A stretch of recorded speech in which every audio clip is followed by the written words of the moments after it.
And welcome to Absolute Game Off. Nerd!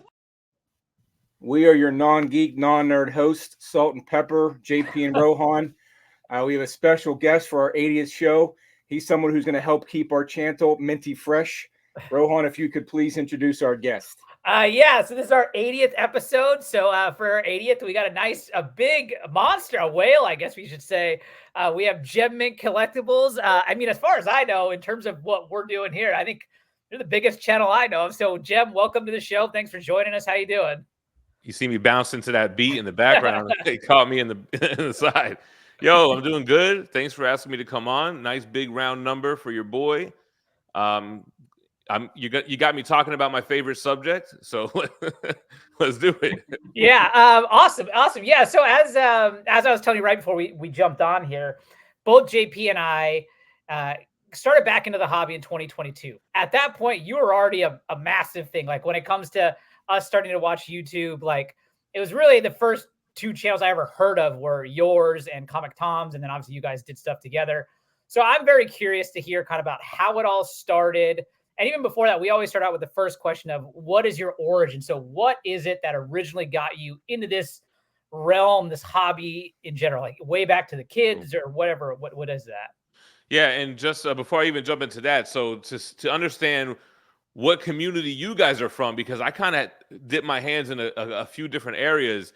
Seeing JP's background, I see you're into the slabs and the key issues.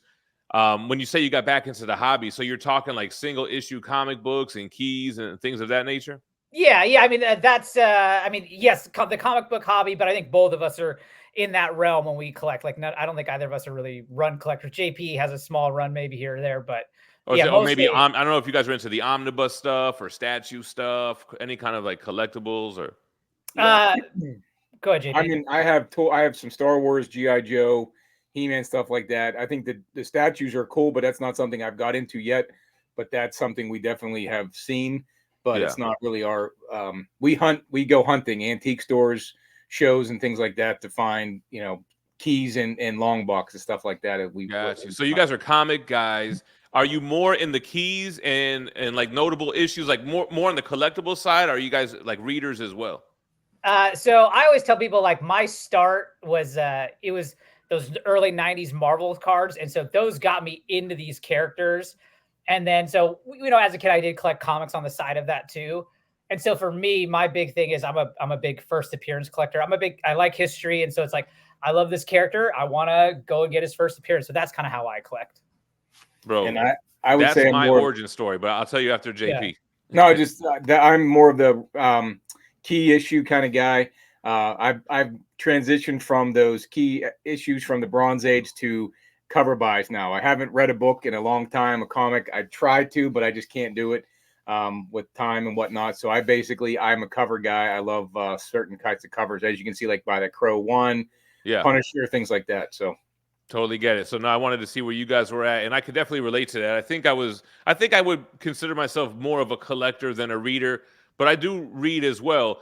And my origin is so similar to Rohan because when I was a young kid, man, 8 years old, 1992, the Marvel masterpieces by Joe Jusko hit the playground. And I had seen comic book characters before, of course. It was always everywhere in the early 90s, late 80s. I remember the Spider-Man cartoon, and he was swinging in the air. And as a young kid, I was like, where are the webs? Bro, it's just a guy above you. So like I had known of who Spider-Man was, but I didn't really care that much until I saw those damn cards. And something about the artwork, on the painted, lifelike artwork of Joe Jusko, it just blew my mind. Like seeing these characters, it made it feel like, oh, this is like some Greek god type shit. This is like some iconic, legendary stuff. I need to know more about this. And what was dope about those cards is that on the back, it would show you their first appearance, or sometimes, I don't know why, it would show you their first cover appearance. So me being the type of obsessive collector, I was like, I love these cards. I love these characters. I have seen these characters.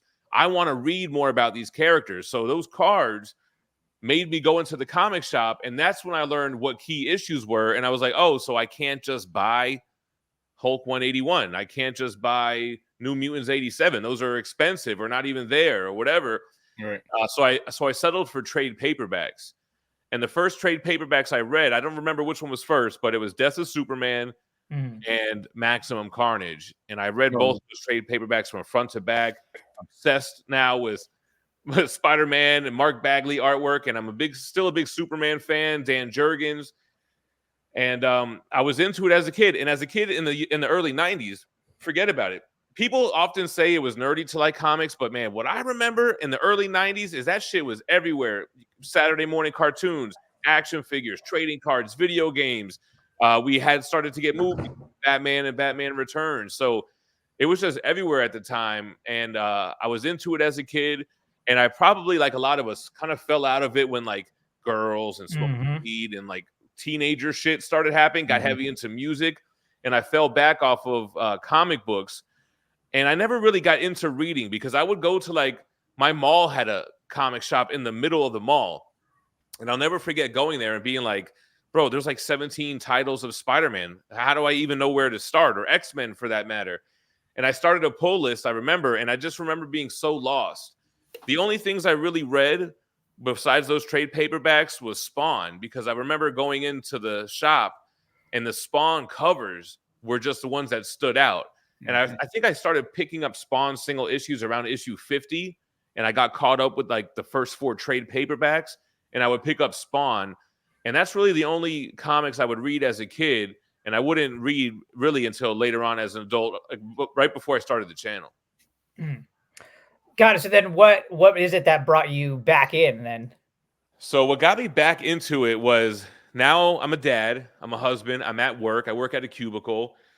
And this has to be, man, a little bit after maybe Iron Man 2 or something like that. The MCU was kind of new. And even though I hadn't been into comics and stuff as much, I caught every comic book movie as it came out. My wife and I, our first date, we skipped school and went and saw Spider-Man 1 with Tobey Maguire. Oh, yeah. So I always stayed up to date. Iron Man came out and I was like, oh, whoa, they fucking killed it with Iron Man. Like, it blew my mind. And then I love Iron Man 2 to this day. That's kind of like one of those movies I like that some people don't. And I had like adult money. And I remember finding eBay. I created an eBay account to buy Mortal Kombat Trilogy on PlayStation. So I started like buying shit that I liked as a kid. PlayStation 1, Mortal Kombat Trilogy. And then I was like, oh yeah, what about those Marvel Masterpieces? I started buying the trading cards again, Marvel Universe, Series 1 through 3. And then when the cards came in and I had those 92 Masterpieces and I flipped to the back, I was like, oh, I can buy those now. Started buying keys on eBay. Started buying Amazing Spider-Man keys, even like Amazing Spider-Man 300 at the time. This was before the MCU boom. So I was buying like I remember buying New Mutants 98 for $100, or maybe it was $150 on eBay. And later on, shortly after that, I found out about CGC. I sent it in to get graded. It hit a 9.8, no press. And I was big into, kind of like JP. Like, I love these characters. I love the lore. First appearance, fucking cool. It's got history, dope covers, has value to it. Like, it had so many things I liked about it. So I started buying a bunch of keys off of eBay, started going to the local comic shop, and then reading comics. And I was so lucky because like Dan Slott was doing Spider-Man. So I started picking up Amazing Spider-Man. I'm like, screw it, I'll just jump on. Then he ended up killing him off and then starting Superior Spider-Man. And then Rick Remender started a new Venom run. And then like all this new stuff was coming out, and I was catching it as it was coming out. The movies were coming out. And then boom, somehow I stumbled upon a CGC book. And I was like, wait a minute, you're telling me that this book is worth this much money just because it's graded? So I started sending all my books in to get graded, and I really got lucky with a lot of the grades that I purchased raw that got slabbed. So this has got to be in my early 30s. It's probably around, I don't know, man, 2012 or something. I was doing that for a little while. And then because I eventually started my Instagram in 2014, and that's where the whole Gem Mint thing came about. So I was doing all this on my own. I was on the CGC forums. That's where I started to learn about grading, just more history. I'm reading comic books, weeklies at the time, even old trade paperbacks. And then I didn't even get into Omnibus yet. Then I started Instagram to start sharing my collection online and started meeting people online. Yeah, I will say that's very similar. I'd say that, kind of how both of us got back in. minus, I don't think neither of our wives care anything about it. So they're not going to any Marvel. Let me tell you something about my wife, though. So first of all, we grew up, man, we've been together longer than we haven't. We've been together since we were 16 and 17 years old. And she grew up with brothers. But around the time when I first started getting a lot of these packages in, eBay packages started coming in every day. And we both worked at the same place. We were, we had two kids at a young age. And there was a time where she was like, bro, I feel like we're both working and our money, we've always shared the same bank account. We've never had our own bank accounts. Like we always shared. And she was like, I feel like all this money is going into the pot. All the bills are getting paid, but you're buying all the shit that you want to buy. Like, what the fuck? So I remember she was getting a little mad about that. And I think I ended up selling some things, and then money started coming in. And she was like, oh, no. Okay, I get it. I see what's going on now. Keep doing whatever you're doing. Because I was making good buys. I was buying and selling. And like I said, at the time, I started grading some of those books, and they started coming back high grades. I never forget. It was like, I think it was maybe $150 raw. New Mutants 98 comes back at 9.8. I sold it for $450 2 weeks before the first movie was announced. So that kind of even puts the timeline. I don't remember what year it was when that trailer, remember that leaked footage came out? I think Ryan Reynolds leaked the test footage of Deadpool 1, and everybody was like, yo. Had to be 2015. So that was 2015? I'm thinking, because the first Deadpool was 2016, I believe. So that's around the time. Well, it must have been she started getting cool with it before then. But I'll never forget, the 450 was still a come up for me because I was like, damn, I just made $300 on this or something like that. And I was probably already wheeling and dealing on Instagram, because I started on Instagram. You could like see my first picture now is from 2014. Nice. So where did the name Gem Mint come from? Because those first couple grades came back 9.8. Is that? So it came from Instagram, because I had a personal Instagram, and I would post a picture of myself, and like my mom and my wife would like it, or I post a picture of my kids, and like my grandparents would like it as well.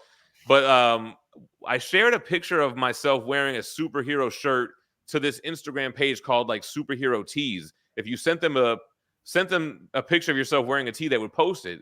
I don't know what compelled me to do it, man. I think I had lost some weight at the time. I was feeling myself. I had an X-Men shirt. I sent it, and they posted it on their thing, and it got like 100 likes. And I was like, oh shit, maybe I should start a comic book Instagram to share my collection and shit. So I did that, and then I was like, okay, well, what do I name it? And I was like, well, I'm really into these slabs. At this point, I'm collecting 9.8s. I'm actively like buying them and trying to grade and get shit pressed and come back 9.8. So I was like, well, maybe I should call it 9.8. Maybe I'll do it where I like spell 9 out and then put a dot and then spell out 8. Or maybe I'll just do the number 9, spell out point, and then do the number 8. And then I was like, nah, fuck that. If I'm going to be a grade, I'm going to be the highest grade, the best grade you can get. I'm going to call it Gem Mint, and I'll find a picture of a Gem Mint 10 CGC label, and I'll put that as my profile picture. So at first it was just Gem_Mint. And I started posting pictures and stuff, and sure enough, it would gain traction. More people would find you because people were sharing their stuff at the same time. There was a community on Instagram, and people started saying stuff in the comments like, oh, that's a dope book, Gem. Hey, Gem, that's a great whatever. And I was like, Gem? Like, you're calling me Gem? I was like, I don't want to be called Gem. Like, I thought it was like kind of girly to be called like this big burly dude call me Gem. But for some reason, I just rolled with it. I didn't like push back on it. I was just like, oh yeah, thanks. And I just rolled with the name Gem Mint just because that's what I decided to name my Instagram page. So I have two things I want to say. So one, I think it's kind of funny because I think like if you were to make that name, let's just say if that was 2024, I would bet that the name Gem Mint Collectibles was something that was already taken, right? So it's kind of lucky of the timing that you were able to, because I mean, you would think like that name is perfect for a statue company or whatever. It could have been taken by somebody that's in the card hobby too. Yeah, exactly. But when did Instagram even really get big? I mean, I feel like it was kind of early on in the IG days. It might have been when the damn avatar was still a brown camera or whatever, if you remember that shit. Oh, yeah. My other question is, outside of comics, do your friends and family call you Gem? No. Oh, okay.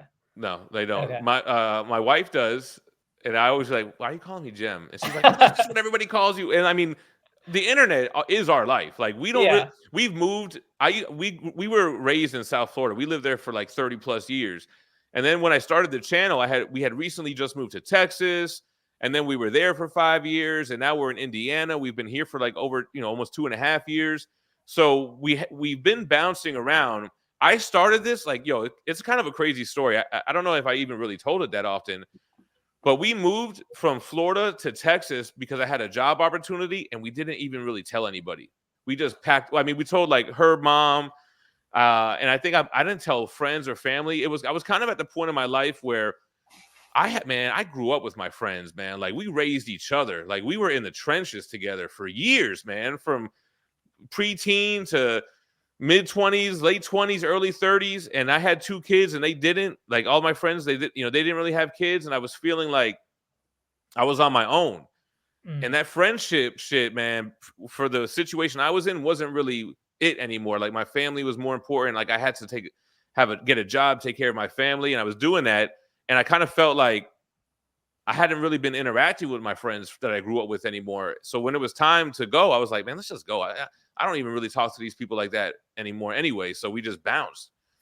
So, we would meet friends here and there, but it's kind of weird, man. When you're a married couple and you're meeting friends, it's hard to make new friends. I don't know if you guys. No, I totally feel you on that. Do they have your same values? Like, Mhm. you can't be hanging out with single guys. That's not good. And then, like, you meet other married couples. They're fucking weird. Like, like we're probably weird, but we need to find people that match our weird. Yeah. No, So totally. the internet does that. All of the people that be in our live shows and shit like that is like that's our people. So I feel like everybody calls me that, but I don't really have a lot of like interaction like with people from back home and shit like that.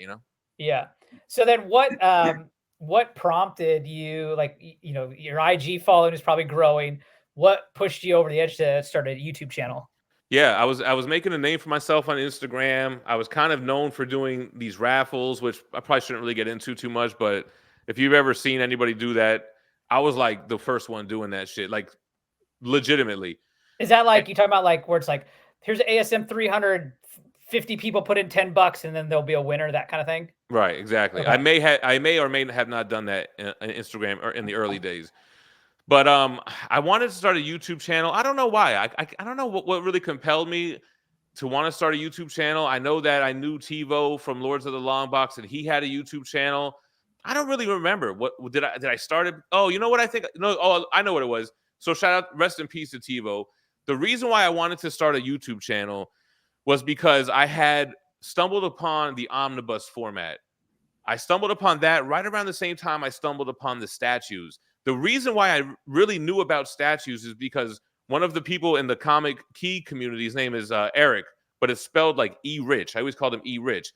If you've ever seen this dude has like a horde of like 100 Hulk 181s. And he posted a picture of the Hulk 181 with the Hulk versus Wolverine maquette from Sideshow.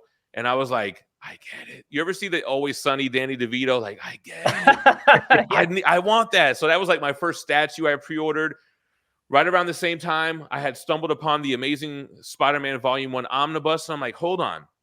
You're telling me I got all these Spider-Man keys, but I can buy this one hardcover book that has the first 33 issues. I could read them all. It looks good on the shelf. It doesn't get tucked away in a long box. So I decided to start selling all my keys, and I started going heavily into omnibus and statues. And me wanting to research more and learn more about the omnis, more about the statues, I started looking on YouTube, and I found people that were doing content on there. And I'm the type of guy that's like, if I like something a lot, I just think I can do it. Like, oh, I could do that. Like I found this channel, Cartel from Hell, who was doing statue unboxing and reviews. And he was a cool dude too. He wasn't like a super nerdy guy. He had swag. And I was like, damn, I fuck with this guy. I could do content like that. And then I found these omnibus guys and I was like, oh shit, they got a whole wall of books behind them. Like, I want that. And then I was looking at the channels and I'm like, they only do this and he only does that. I want to do a channel, but I'm doing everything. I'm doing omnibus statues. I know about keys. I'm buying and selling and doing a lot of the raffle shit. I read single issues. Like, I want to do a channel that has all of that content.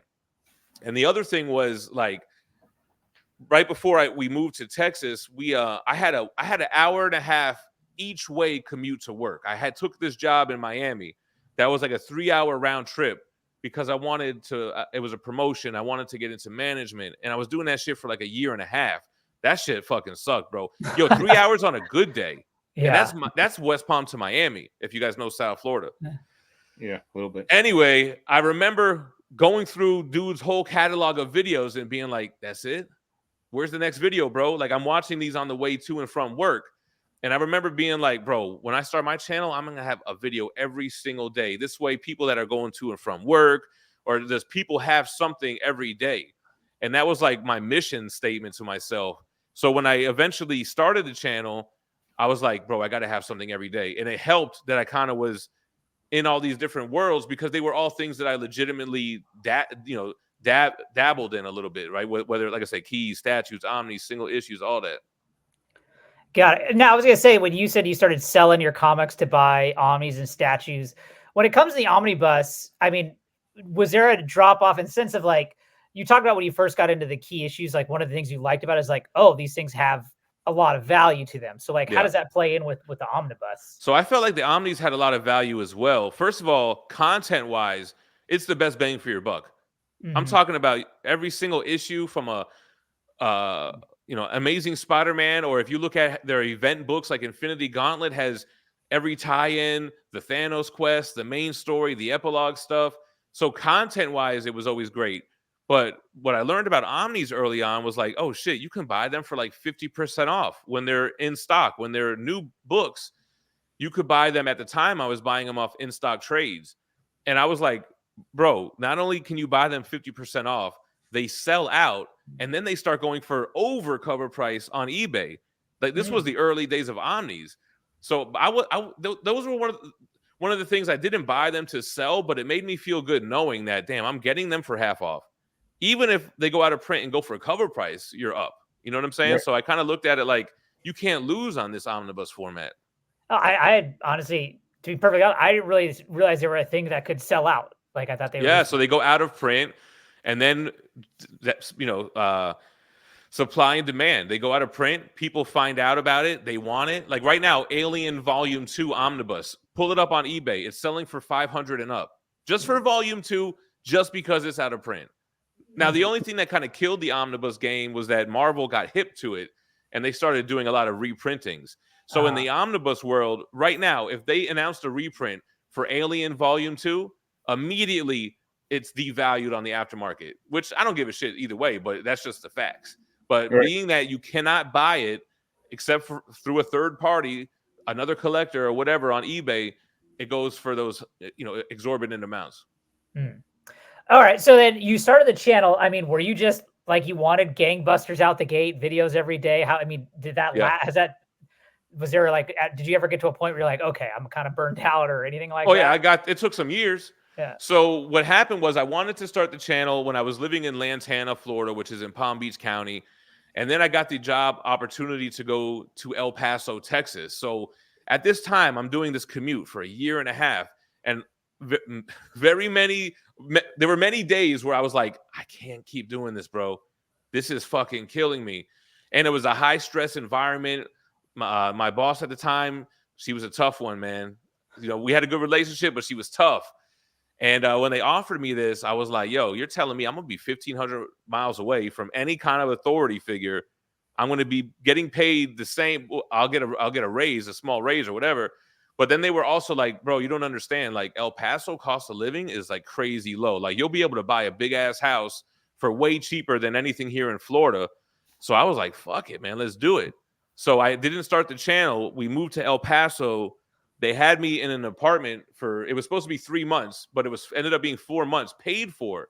So I'm like, damn, I'm getting a raise. I'm going to be living rent free for 4 months. I'm going to stack the fuck up. And then I'm going to buy a house out here. So I ended up buying my first house in El Paso. And the number one thing on the list was, what's the room? It needs a room that I can have my comic room that I can start this channel in. Like, that was my goal. It's so crazy looking back at it now, how like I prioritized that, and it ended up being the priority. It ended up being my life. It ended up being the thing I would, quit that job and do it full time. It was so important to me. Like, I didn't give a shit if it had enough bathrooms, bedrooms. No, I did, but that was the number one thing. You know how people have their what do you call it when you look for a house? Like, your must-have list, I guess. Yeah, exactly. Your must-haves or whatever, right?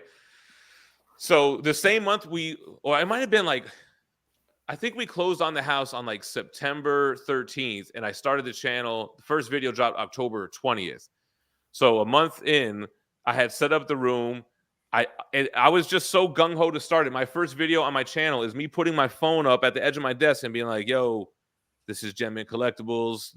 Welcome to the channel." I don't know. It's still my first video. You can see it, but and then I was like, "Yo, it's on from here. I got to do something every single day. We'll review this statue. We'll review this omnibus. New statues are coming in. Damn, I have every omnibus that came out so far. Let's do every Spider-Man omnibus and do like a video checklist." Then I started doing other content. We started doing live shows. I met a guy through Instagram, and he ended up coming over to the house. We started doing live streams together. Manimal, he was reading weekly comics, and he was reading them early. So I was like, damn, bro, why don't you do the weekly reviews on the channel? So I was always just looking for ways to fill in that schedule like a television network. Like, yo, how do we fill this slot every single day? And we just made it happen. I got to a point where I started to have a backlog of videos. Like, I'm making videos today that are going in the can for, 4 days out, 5 days out, or what have you.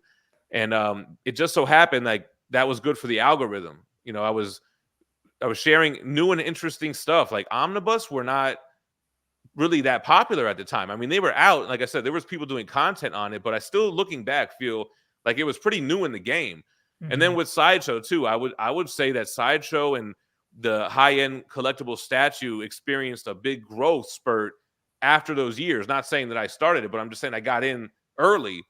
And around the pre-pandemic and pandemic eras, like, those hobbies just blew the hell up.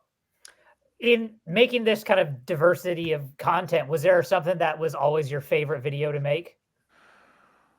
I guess I think the statue videos are always my favorite, because the omnibus videos are like, bro, I haven't read all this shit, and then I was really big on trying to read as many omnis as I can. Like, I felt like reading every omni was a new notch on my belt. It was more, it was like a video game. Like, I'm leveling up with every read. I'm getting this under my belt. I'm getting more knowledge, and that's why I was so big on doing so many omnibus reviews. But with statues, like, if it's a Spider-Man statue, bro, I know Spider-Man. Like, I could easily talk, freely about Spider-Man and about the statue and describe what I'm seeing. But even to this day, like, I just put out a video on the Dazzler omnibus. I didn't read every issue of Dazzler. You know what I'm saying? Like, so to me, the statue shit was always easy because it's more visual. There's more of like an arc to the video. Like, you have the unboxing, you have the looking at each piece, you have the assembly of it, you have the final reveal, then you have it spinning on the turntable. Like, it has like a nice kind of arc to it. So I think the statues always were and probably still my favorite video to make, but not necessarily the favorite thing I like to collect. I still think the omnibus, for me, is just the best bang for your buck, like, content wise. Like, that book for $75 to get the whole story, every single issue, regardless of the era, is still like my favorite thing. Now, when you talk about omnibus and statues, right? These are large collectibles. Now, I know you prioritized having a room, but what did you have to churn through those, I imagine, just to keep have space for them. So, like, what did that look like? Well, remember, like, how I said, how I got into omnis and statues, how I got the money for that was selling the keys. So I've always been a big make the hobby fund itself was like a phrase I coined. And it's something I did as a kid, man. Like, I remember selling my trading cards to buy the Sega Saturn or whatever, or the Dreamcast. Like, I would always, if I wanted the new thing and my parents weren't able to get it, I would just go into the collection and sell shit. So there was a time, like, there was many times throughout me just being on YouTube where I filled up the whole room, new stuff still coming out. Maybe I want money for it. Maybe I need space for it. And I'll start looking around like, all right, you know what? Maybe we can start phasing this out. We'll sell all these pieces to get these new ones, which I would have liked to do anyway, because I'm just like the type of dude that always wants to get the next thing. But it also worked out for the channel too, because it helped me constantly have content to be churning out. So were you doing like claim sales on the channel, or what was your avenue for selling?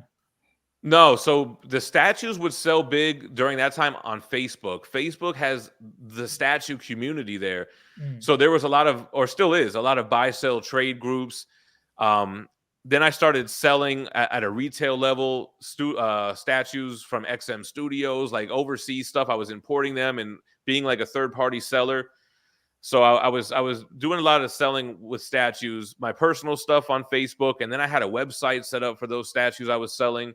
But I ended up getting out of that. Once I started getting bigger and building relationships with companies, I really got out of doing anything that would be considered like gray market, because those things are licensed for certain areas. And yeah, I mean, anybody could buy a bunch of them and then resell them, but it just wasn't a good look messing around with, companies like Marvel and Sideshow. And I was, again, my name was getting bigger. So I didn't really want to have any involvement on anything that wasn't like super legit, like raffles and things like that. But yeah, so that's where those would sell. eBay, I'm still big on eBay. Like right now, if I want to sell something, I'll probably put it on eBay because the economy has killed the aftermarket for statues. The Facebook groups are dead. It's not how it was back in the pandemic era or even pre-pandemic 2020 and such. When was the pandemic? 2020? 2020, yeah. Yep. March 2020 to 2022. Yeah. It feels like we're still in the same. But everyone now goes back when you want to have a point in time. Everyone goes, well, before COVID or after COVID. Yeah. But then in my head, I was like, was that 2022 or is that when it ended? And it's funny to say that. Like even nowadays, I have that same thing. Like, wait, what year was it exactly? Like I got to put together the timeline. The crazy thing about it is when I was working, I was still working for the company when the pandemic hit. And then they had us working from home. And bro, man, I hated working from home. It was like, I kept having to feel like I had to create work for myself. And I hated that. Like I have to create work just to keep busy. And then like we had agents there. It was customer service. So I was supposed to like coach them and like be the liaison between the contractor and the company. And it was just hard to do, man. And then at the same time, the channel's doing really, really well.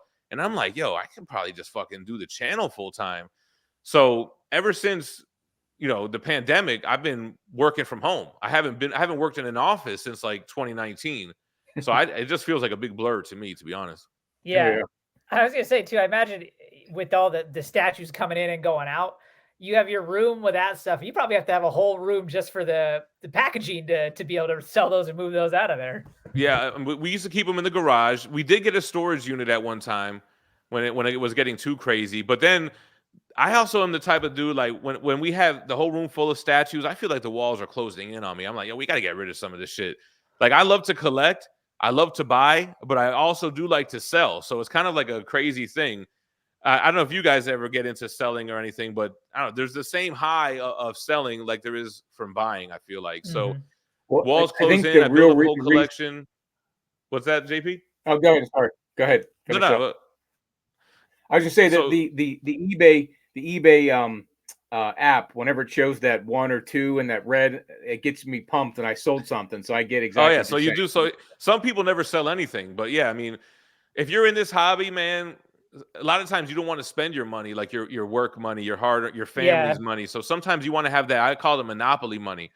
You have this pot of just shit that you sold, and now you got however much money. So then you use that to buy something off eBay, and then maybe you want something else. But again, maybe I'll just sell a few things that I don't really love anymore, or I'm cool with parting with, and then we'll use that money to buy the next thing. So that was kind of always the way I looked at it. Yeah, and I think that's most. I mean, especially too, like you said, like your interests evolve, and so once you get into something new, it's like you probably don't love something else as much, so you move on from it. I totally understand that. Yeah. What is there anything that we would consider like forever PC then, or anything? There's a couple Omnis that I would rather not ever sell, but I don't really have anything to where it's like, I'll never sell this. Like, I know I would, because there's always going to be something else, something new, something better, especially like in statues, man. The statues that come out today are far superior than the statues when I first got into the hobby in 2017. Is there any market? Again, I know nothing about statues, relatively speaking. And I'm not sure JP does either, but is there a thing like this is the rookie statue, or just like this is a vintage statue, or anything like that in terms of value? In terms of value, they throw the term grail around, which we know in key issues as well. Sometimes there will be a sought after old school piece that's considered a grail. Maybe there wasn't that many of them, but I think as far as entry level, that's more of like scale and company. Like, or you might even say Sideshow is more of an entry level quarter scale statue. But then if you move on to like XM Studios or Prime One Studio or Queen Studios, you're going higher in quality and higher in price. So I can see somebody calling like Sideshow entry level, but I've always loved Sideshow. I have always felt like that's the best bang for your buck. Like what you get for $700, I'm cool with that. I don't really like spending $1,500 on a statue and then ship 2 boxes from overseas, which costs $300. I'd rather be comfortable with the Sideshow price and the quality that they provide. But they also used to have like much higher edition sizes, and a lot of statue collectors don't like that. Statue collectors want their shit to be limited. They want it to sell out. They want it to be something that not that was going to be everybody. my next question. Is there a component of scarcity or Yeah. rarity involved with Every statues? single statue has an edition size. Mm. Every statue is a collectible in that sense, that there's a finite amount of that piece. And sometimes a company will come out with a re-release with a different paint job, and that's kind of a little iffy and like it's kind of shitty because this was a grail piece, or even like they'll come out with the same piece in a different scale, and it's like, damn, you're kind of devaluing the OG now because it was a 1/3 scale Superman Hush that was so. It used to be it was $1,000 retail, and now it's $5,000 on the aftermarket. But now you're coming out with a 1/4 scale version that a lot of people will settle for, or maybe they only collect 1/4 scale. Now what happens to the 1/3 scale piece? Not as sought after. It doesn't go for as much money on the aftermarket as it once did. Yeah, That's what happens with cards. A lot of the cards, they got these 1-for-1s, and then like, in my opinion, you can just do a new 1-for-1. It might slightly be different. So I never. that is what they're doing. Yeah, that's why I don't like the new wave of trading cards. I like the 90s shit. I want to be able to collect the whole set. I don't want to hear that there's these crazy parallels out there, or there's 1-out-of-1 sketch cards that you can never complete the set. Yeah.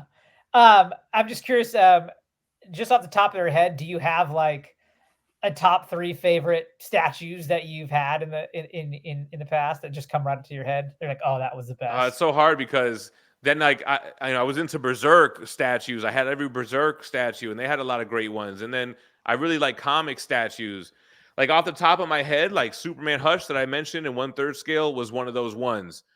XM Studios Ghost Rider was one of those ones. I bought it twice, the same one from the same dude I sold it to, and I sold it again. So I'll never buy it again. I learned my lesson on that one. But there was just a lot of crazy pieces I've had. Like I don't know, just off the top of my head, Sideshow's Juggernaut was fucking crazy.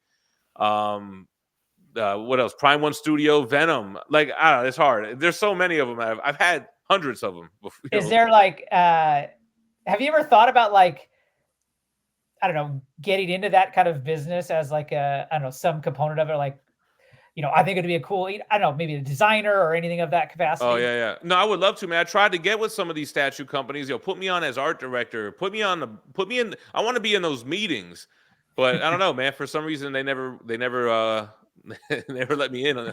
They never let me into the meetings. To be fair, I'm not really an art guy. I guess I'm just a collector that people can relate to. And I like to show off things that I think are cool. And a lot of times it's stuff that maybe people haven't seen, and I think that's what really helped me out in the beginning, because I think what happened was a lot of statue collectors would watch and be like, what are those books behind him? Let me watch some more of this dude's videos. And then vice versa. A lot of those Omni guys were like, yo, Gem just did this crazy ass Hulk statue review, man. Like, and they don't even collect statues, but they watched it because it caught their eye, So I feel like that kind of helped out. But yeah. Well, so go ahead, JP. Go ahead, Brohan. Go ahead. No, I was going to kind of move in a different direction. So if there was something you wanted to follow up on there, I was going to say, so you had mentioned that you went into the pandemic, and then that's when you essentially left your job and now doing this full time. So how many years had the channel been going before you left your kind of full-time job? Yeah. So it started October of 2017. So what is that? This was my 7th year then. It'll be 7 years at the end of this month. And I left my job, I think it was May 1st of 2022. So I've been at this. Like, I looked today before we got on just to see it. I saw 161,000 followers. What was it? That day you left, what was your count at? I'm curious. Oh, it was over 100,000. Okay. Yeah. But here's going back. What do you think propelled you to the level that you're at? Like, was it that you were the first in the omnibus statue type area, or one of the first people in that? Was it the COVID boom? I mean, like, Bro, I'm the luckiest motherfucker you'll ever meet, bro. I started doing this shit when the MCU was at its height. I somehow got into this hobby. I wasn't the first one, but I somehow was one of the earlier channels to cover Omnibus, to really put statues out there. Again, not the first by far, but I was just early in. right. Pre-pandemic, I had started building up, and then boom, the pandemic hits, and I think that really benefited every content creator. So I just had so much. I just got in at such a good time that there were so many things going for me that it all just bubbled up. It just boiled over the pot, man. Think about it, the MCU. This was like Infinity War era. Oh Mhm. This yeah. is MCU at its fucking height, and like Yeah. I'm covering stats. That shit brought so many people into comics, just the MCU in itself, What's funny though is that didn't bring me into it. Like I was a collector in the '90s. Yeah. My first kid was born in 2005, so I still have some of his toys that we bought him, Iron Man, stuffed animals, things like that. But we watched the movies, but I never got back into collecting. I would bring out my short box and sort of go through it here and there, but I never really went out to start collecting. I remember leaving Endgame and saying this was the best movie I've ever seen. Damn. Like a compilation of 22 movies, and they ended it in such a great manner. I thought it was a great movie, but I didn't go to the comic book shop until during COVID, and at the end of COVID. So that's what's interesting about it. As much as we love it now, it didn't pull me back in or Rohan, but it seems like that was the time to get in. And but again, one thing you did say on a recent one of your videos, you were talking about Comic Tom and a video he recently did with another YouTube channel, and Tom wiped the floor with the guy, but you said that some people just have it, and that's, I think, for yourself. I agree with that 100%. statement on its heart, like 100%. Yeah, well, so, with Comic Tom, like with the Sticky Goose, I'm like, Comic Tom didn't get lucky. Comic Tom got the it factor, like, and there's people out there, like, don't assume, even though I say I got lucky, I also was me and my personality, and like people were able to relate to me. The biggest thing I could say is that people would say, damn, bro, you're just like me. I'm kind of just like a dude with tattoos, and I smoke weed, drink beer. Like, I'm not super nerdy, and I feel like I can fuck with you. So I feel like I found my audience with that type of a collector, like the regular dude kind of collector. You know what I'm saying? Like, we're nerdy, but like you probably wouldn't know it if we were just walking around in the streets. right. You would be the bodyguards of the nerds, right? Like, you see what I'm saying? Now, yeah. Comic Tom, he's more of a nerdy guy, but he is himself. He's authentic. People resonate with him as well. He's smart. He's got great business sense, and he has his spot because he earned his spot, is what I'm trying to say. Yeah, no, but I do agree, like, in your point, in the sense that, like, you just sometimes will meet people like, that guy's a star. That girl, you get it. Like, you know what I'm saying? Like, when they walk into a room, they tilt the room. Like, I totally understand that concept. Yeah. Like, I've met people like that too, man. I don't want to blow his head up, so I'm not going to say his name, but I met a dude when I was fucking with Tom, and I was like, yo, this dude got the it. He's it, man. He's the real deal. He got that aura, like. Yeah. I meet people like that too. You can instantly recognize that. Yeah. Yeah, and I think that definitely helped out with your channel to get to where you're at. I mean, there's definitely a coolness factor that brought people in. So, I think most of us relate. Not that we relate 100%, but you like people who are authentic, right? So, I think that's important. Oh, hell yeah, 100%. So whatever you are, whether you're a big ass nerd or whatever, as long as you're being you, that's what people will gravitate towards. And with that, the thing is that you being you're not alone in the sense that, like, when you're putting like, there are going to be people that are gravitated to that because they're the same way, right? Like, it's not like we're all like, there's going to be people that are like, oh, I think about things the same way, and even like our origins are so similar. So like, I'll do a lot of videos and I'll talk about that kind of stuff, and people will be like, damn, that's how I got into this. You know what I mean? Exactly. Yeah, exactly. I am curious though, since it was brought up, how did you had a partnership with Tom for a long time? How did that even come about? I think Tom, when he started his channel, he kind of did what everybody does when they start their channel. What's out there? Start looking around and finding content creators. And I guess he liked what I was doing early on. I think he started his channel, I don't know when it was, bro. Maybe a year or maybe 2 years after mine.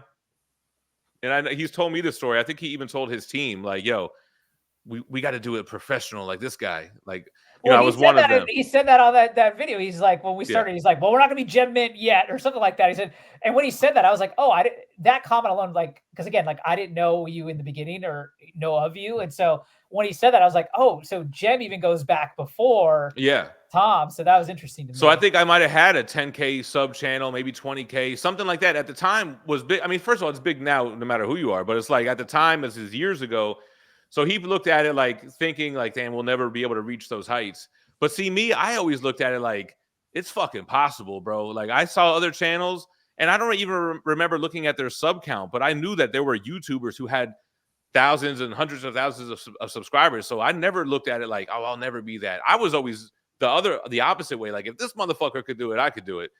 But Tom, yeah, I guess he put a word out to, at this point, he built his own thing and put the word out that he wants to collab with me, and his followers hit me up. One of those things. And what I liked about him is like, yeah, I want to fuck with people that built their own empire, and then we can collab together and build each other up at the same time. So I was always down. You guys asked me to come on, I come on your shit. Like I was always down to build with people, but I was attracted to what he was doing because he's already been making a name for himself. I think at the time he was over 10K subs by the time we started collaborating, probably way more. Mm-hmm. I am curious then too, in terms of your channel, is there a, like, I mean, you're 161,000, so this is magnitudes larger than our channel. So it's just me and JP, right? Is there like a Gem Mint we're the only two that watch our channel. Yeah. Is there like I'm my Gem biggest Mint? fan. I've always been my biggest fan. I've always watched back every one of my videos. To my wife would be like, "Ah, you're always watching yourself." That's why I joked around when I came on here, said we're talking about my favorite topic. Yeah, because you got to be your biggest fan, man. No, I agree. like all I my also, Instagram posts. Yeah, I do the same thing. But I'm curious, is there like a, you're putting content out daily, whatever. Is there a team that helps you produce and edit or anything like that? Nah. Every now and then I will reach out to some people for help. It's been maybe over a year since I've had anybody help edit, but even then it was like they would do a video here or there. I've always done all my own editing, all my own thumbnails.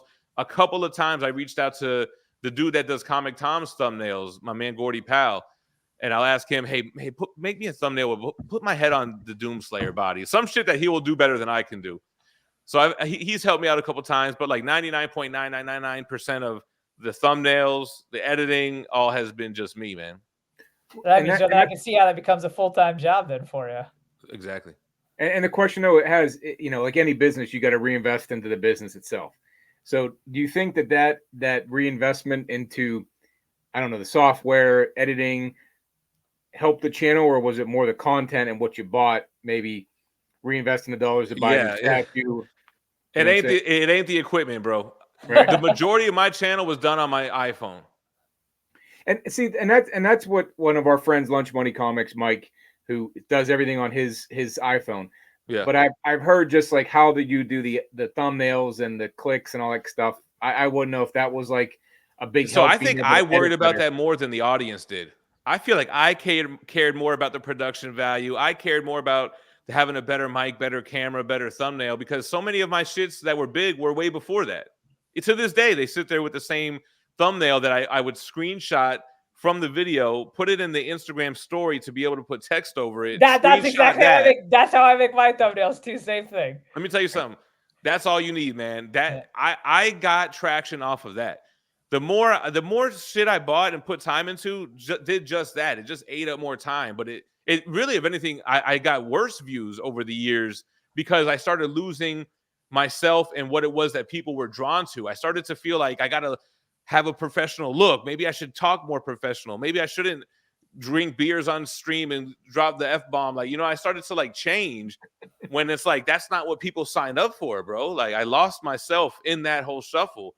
So yeah, use your iPhone. Fuck it, man. Like you don't need a fancy camera or anything. No, I use the Instagram stories myself to do the exact same thing with our thumbnails. It's super, and like, because I literally watched it. I was like, how are people making these thumbnails? And I literally just Googled it, and there was a YouTube video like how to make a thumbnail on IG in less than 2 minutes. I was like, that's what I need. I didn't even do that. I think I just realized it from like promoting, because Instagram was where I first became Gem Mint, and I always felt like that was my home. So I would always share my shit on the story, and I was like, putting the text. I like that bold text. And I was like, oh shit, I'll just make the thumbnail in here. And so many classic videos have those thumbnails. One of my big videos, what do you do for a living? Fucking Instagram story thumbnail. There you go. What was that? What did that video? What did you say was your biggest video? What's the kind of views you got in that video? So the biggest video to this day is still the Deja Thoris statue because of horny motherfuckers, I guess, man. But nah, it's at like 500K on that statue video. Then like 2018 Comic-Con was a big one, like some 400K. What do you do for a living? I think it was like 200 something thousand, some shit like that. I never broke a million though on any post, any Instagram reel. I'm still trying to break a million on something. Maybe one day. On the thought of what do you do for a living, can you kind of give us like what does your day look like as like a full-time YouTuber? Like what does that look like? So right now I wake up and the first thing we do is the Minty Fresh morning show. Me and my wife, we do a morning show every day at 10 a.m. Eastern. And you know, I film in here and we film out in the main area there. So I have to move this mic, I got to move this camera, move this light. So every day is the morning shuffle. We do our live show for about 2 hours. Then after that, I'll probably grab something quick to eat and I'll try to work on like some pre-recorded content. So maybe I'll start doing a statue unboxing video. Maybe I'll start recording an omnibus thing or what have you. And then this is lately. And then after that, maybe let's say I'll take my daughter. She's in a school. She goes in from like 3 to 6. So maybe I'll drop her off at 3, come back, and I'll do like a live gaming stream. And that's kind of what I've been doing for like the last 2 months to keep myself busy. Because I kind of got into a rut, man. First of all, the daily video shit, that stopped a couple years ago. And I got really comfortable, man, like with big sponsorships, man. I kind of fucked up the channel for a couple years, man. And I just recently kind of found myself again. And it all started with just kind of like coming clean with the audience on what's going on and like, you know, figuring out where I lost them, where I fucked up. And a lot of people came back, man. The same people that have been rocking with me for like 7 years. So, so the whole thing with that was like, I was in this like content writer's block. What do you call it? Like I was in I think writer's block, I think is the term for it. Yeah, like a content block. And I would tell myself during this like block where I'm not putting out any videos, I'm putting out like 3 videos a week and they're not even performing well. And I'm like, bro, you don't even work. Just fucking go live every day, man. Like you have the space, you got the equipment, just go live. Why don't you just do a morning show? Make it like a Monday through Friday thing. Do something that is not being done in the community. Because, you know, people do live streams. A lot of times it's in the evening or on the weekend. And I'm like, yo, fuck it. Do a morning show. Minty Fresh morning show's got a ring to it. Yeah, you gotta hook up those guys with the 1.5-hour commutes. Yeah, that's what I'm saying. Like that. And like even myself, those days I was sitting around doing nothing. There ain't shit on YouTube, man. Like maybe shit, you know, pre-recorded videos or whatever from the last day. But I'm like, you know, there's definitely a need for that. And not that that video does a lot big banger numbers or anything, but it keeps me busy. It gives me ideas. It makes me connected to the community more. You know, we'll clip some things and make shorts out of them and such. But at least I feel like I did something that day. If I did the Minty Fresh morning show, if I didn't do shit for the rest of the day, I still feel like I did something. I put something out. But what's funny about that is ever since we've been doing that, I've been doing like 4 pieces of content every day because I'll do like that morning show, recorded videos, game stream, dropping a short. So it really is more of like when you work out in the morning and you feel like you just keep doing shit for the rest of the day type of vibe. So that's kind of like what the day in the life looks like right now, man. That's kind of interesting. You equate it to. I did have young kids. Mine are all teenagers now, and getting that workout in the morning before they, you know, because when they come home, man, they're running off to, you know, practices and stuff like that. So you get it done, and then you kind of got your day started. So I think that's a good idea. I like how you coined that. So because even if you fucked off for the rest of the day, at least you got the workout in, you know? Yeah. No, I'm in the young kid stage, and I'm up at 4:30 to get all my workout. I don't know how the hell he's over on the West Coast. I'm East Coast, and he's like liking the shit I just posted at 9 o'clock in the morning. Like, what the fuck's this? Because he's at the gym. He's probably wrapping up from the gym. Yeah. But you're like me, JP. My daughter, we had our daughter in 2004. So she's 20 now. And our youngest is 16 and a half. So we're almost done, man. We had them young, But we're over the hard part, man. Well, not really, because they're girls, and it's just anyway. Yeah. I got 4. I got 2 of each, and my youngest is 13, oldest is 18. Oh, you're good, man. Yeah, so I got 13's still young, but you probably treat them the same way you treat the 18-year-old. Like our youngest, they're 4 years apart, so we always kind of just lumped them together with everything. I don't know.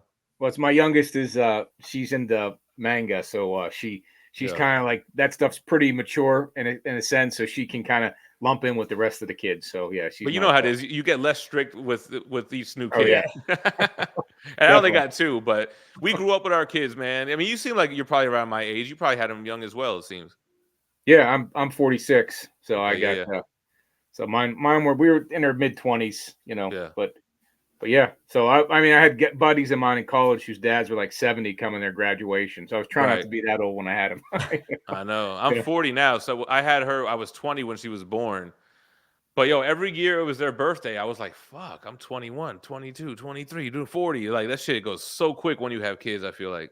I tell you, the interesting thing is when I got been married over 20 years, and I just realized now that my in-laws are the same age that I am now when I got married. Yeah, you be thinking I'm like, holy shit. And now my kids crazy, are like, right? And like I said, like we got together at 16, we're 40. So we've been together longer than we haven't been together. It's so weird, man. Yep. Now, I was going to ask your wife, she's doing the morning show. Is she fully all in on the channel, or does she have a job otherwise? No, she don't have it. She ain't worked since 2013, man. Oh, okay. Oh, nice. So she actually sold me on the state. Yo, what she did in 2013 kind of set what I would do in the future. She wanted to leave, right? She wanted to be a stay-at-home mom. And I'm like, yo, are you crazy? You can't afford that. And she kept at it. And I was like, show me on paper how this will work and you could do it. Yo, and she showed me on paper how she could do it. And boom, she stopped working in 2013. We had more money not paying for childcare and like her cooking meals at home and shit than we did with us both working. So that I kind of adopted that. We did that and I paid off my car. Then we paid off our house when we were in El Paso. So she really got me on this mentality of like, yo, cut your bills and just live your life for free.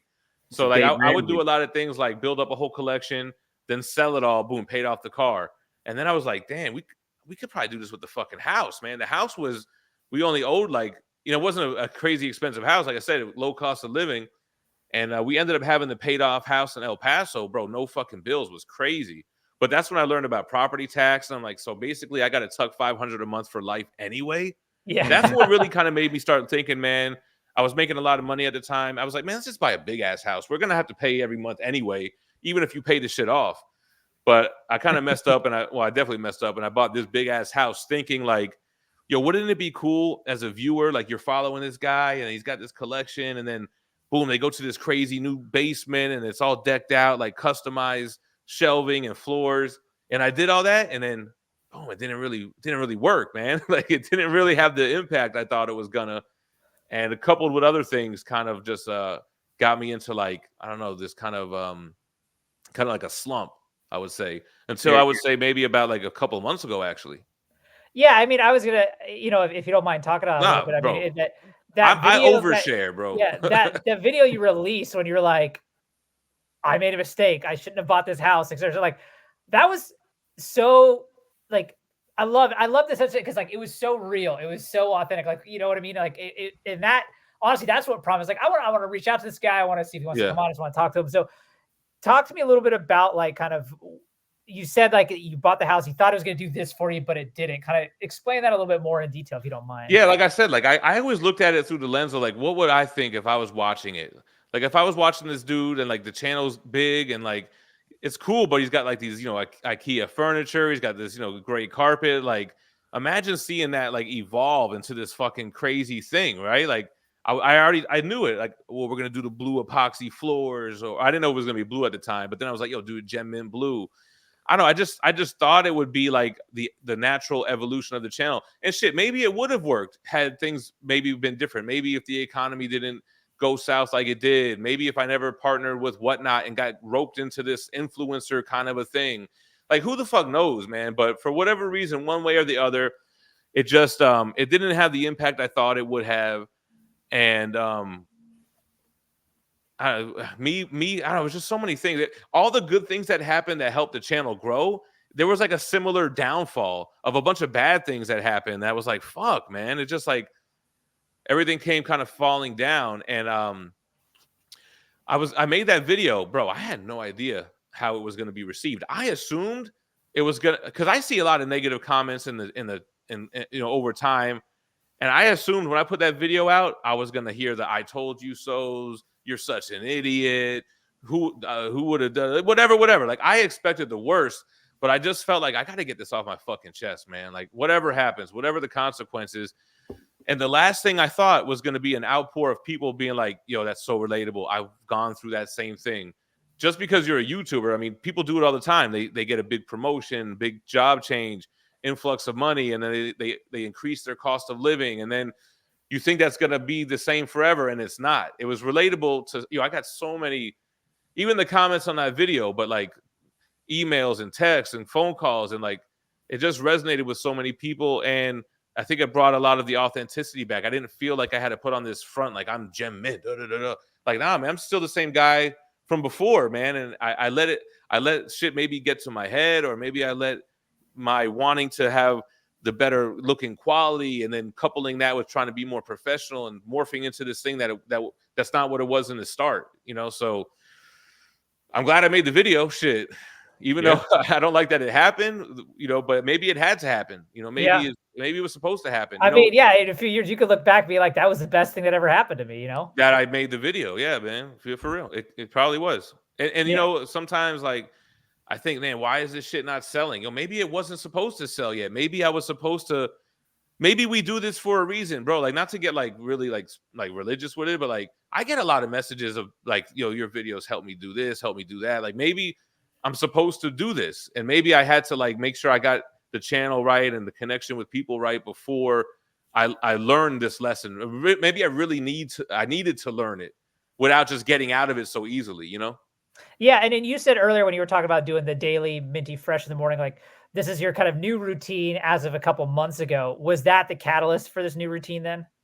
So it was all going to happen. Like, it all was at the same time. Like with that, I think I might have even said it in that video, or maybe it was like one of the subsequent videos where I was like, yo, I want to do a live morning show. It's been on my mind for a long time, but now's when we're going to do it. And I think what happened was we used to do live shows every Sunday, and I started getting away from it because I started to feel like, man, there's a lot of things I don't want to share, and I have, financial troubles, and I'm such an open book with like the people that watch my shit. I felt like I didn't want to go live anymore. So it was the catalyst, because like now it's all out there. Now we'll go live and we can talk about what the fuck ever. And that's just what it's been ever since then. I gotta ask, in the daily live, do you ever come in and be like, what the hell are we going to talk about today? Yeah, but I don't ever get worried about it, because these motherfuckers will say something to trigger some kind of story. Even today, like, and sometimes there will be topics we could talk about, stuff within the hobby, in pop culture. But today was a morning show where it was like, well, we don't have any topics, so let's just say good morning to everybody and see what happens. And of course, something always happens. Something funny happens, and that's what it's morphed into. I talked to Fee, I think today, I was like, are we even like a comic book channel? Like, I know I do collectibles shit, but like, I don't know. Is it a comic book channel? Kind of. I don't know. The morning show is not really. But I mean, we do talk comics and stuff, but a lot of times it's just like like-minded people just talking about the shit that we are into, which we all like music. We all like movies. We all like fast food and junk food, and like just talk about random shit, Well, I mean, if you're into sports, listening to Mike and Mike in the morning was what I did on my way to work back, before those guys broke up. So nerds and people who collect this stuff need a show to listen to in the morning to get him going. I mean, I listen to podcasts when I walk my dog. Your show's a great morning show that's live, and you can interact. And I think that's pretty cool. So it's like calling into the and ESPN to that point, I'm not a sports guy, but I watch Cameron and Mace. It is what it is, because I like Cameron and Mace, and I like the banter they have and the shit they talk about. When they go to talking about sports, I'm kind of like, all right, I guess I'll zone out for a little bit because I don't give a shit about that. But it's all the other. I don't know if you guys have ever seen their YouTube channel, if you know what I'm talking about. But Cameron and Mace, they're rappers from the '90s. Oh, okay, yeah, okay, yeah, okay, yeah, I know them, yeah. Yeah, Mace Mace was with P Diddy, but then he Yeah, became exactly. a Yeah, yeah. preacher or something. So I and- watched their shit. It's called It Is What It Is, and it's kind of about sports, but that's kind of like the undertone of it all. But it's everything else that makes it interesting, and that's kind of what I think about when I think about our morning shows. Yeah. Yeah, I mean, it's funny when you think about a lot of like shows and stuff. Not everything, but like for example, like one of my favorite shows was Entourage, and people are like in the later seasons like, oh, it just got kind of old. Like the storylines got kind of lame. And I'm like, what the hell do I care? It's like all I care about is watching them make fun of each other, chase girls. Like Yep. it's that chemistry that they have. That's what I'm watching for. I don't Bro, give a hell what the hell's going on otherwise. one of my favorite shows of all time is Seinfeld. It's literally the dude, show about Seinfeld's nothing. number one. It's number one. I was watching upstairs before I came down here. Oh, so. yeah. bro.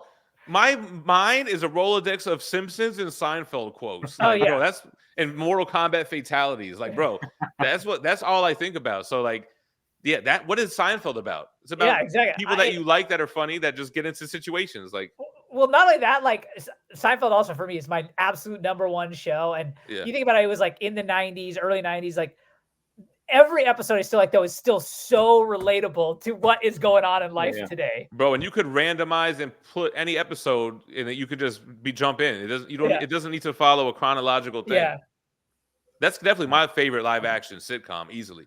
Yeah, I mean, even to this day, I don't think there's a show that has ever made me, even on rerun, I will literally laugh out loud at stuff that goes on in that show. I absolutely love it. Do you have a favorite episode that you could think of? It's hard to kind of pick one. Oh, for me, so I have two I always say. Yeah. So one is The Opposite, where George does everything opposite of his instinct. I think that episode is just brilliant. And then the other one I love is the one where Jerry is dating a girl that doesn't laugh, and then he meets her roommate. Oh, and he wants to pull off like the girlfriend switcheroo.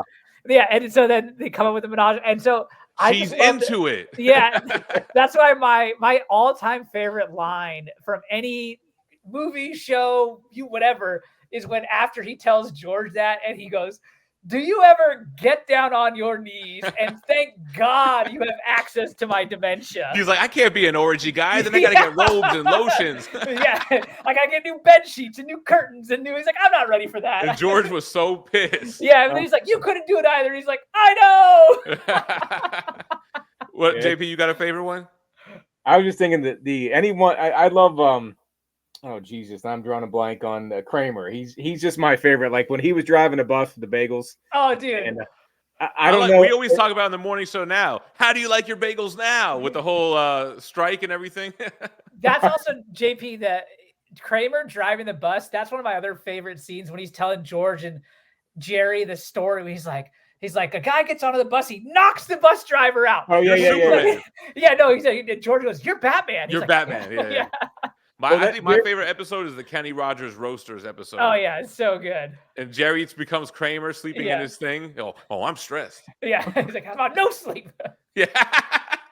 But if you notice in that show, they always have Superman in the background somewhere because that's a Randy Bowen statue. So that's one of the first pioneers of the collectible statue game. Randy Bowen. He became a millionaire, and I think that was one of the big catalysts for him to become huge.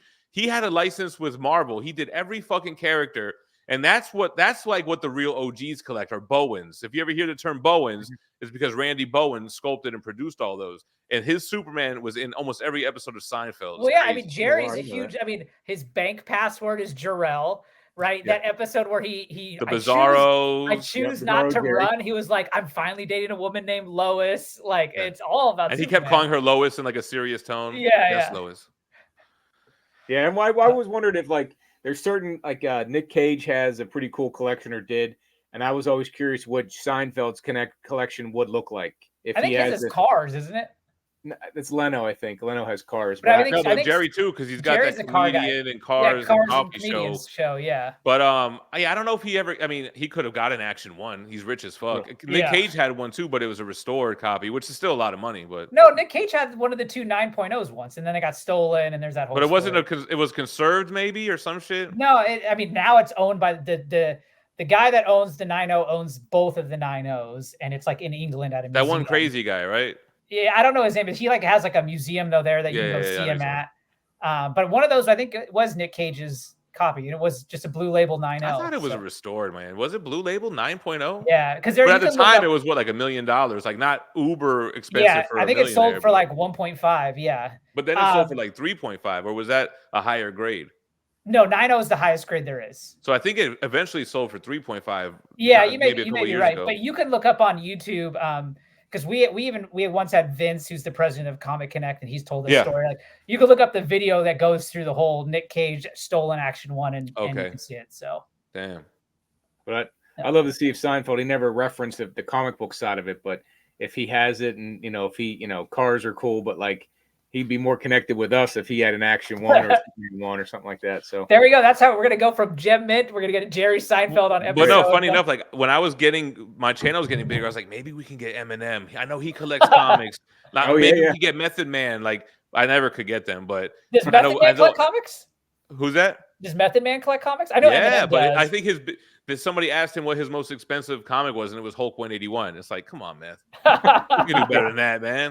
Well, I know Eminem goes big in them. Well, he has a high grade AF-15, from what I understand. Yeah. That's all. Yeah. Well, he's also famous in the comics because that Punisher or the Spider-Man Eminem one that was like the Salvador La Roca, right? Yeah. The other one I know that's big is Steve Aoki's a big card guy, and he loves Wolverine. Yeah. But yeah, I mean, Jeb, this has been a ton of fun having you on. I appreciate you coming on and being our 80th episode guest. I always say, like, tell people where they can find you, but I'm sure everyone knows where they can find you at this point. But if not, whatever. Gem Mint Collectibles on YouTube. We do cool shit. Yeah. Watch the morning show. Yeah, check out the morning show. While you're cooking breakfast or getting ready for work or driving to work, we're just talking with like-minded people about bullshit. Is there what's the time window that's on? 10 a.m. Eastern. Okay. Yep. Right on. And you're Central Time, right? No, I'm Eastern. Are you still Eastern? Okay, I don't know where. Yeah, I was Mountain Time in El Paso, but now 10 a.m. Eastern, Monday through Friday, Minty Fresh Morning Show. Okay. Right on, and we'll put the link in the description, all that good stuff. But I always like to end the episode by saying, "Always believe in yourself." But I think you have a much better tagline than that. Well, that's a good one, but I like your tagline. If you want to end the show with that, I'd appreciate it. Now, I mean, always believe in yourself for real, but also stay minty fresh. See you all in the next show. Peace. Peace.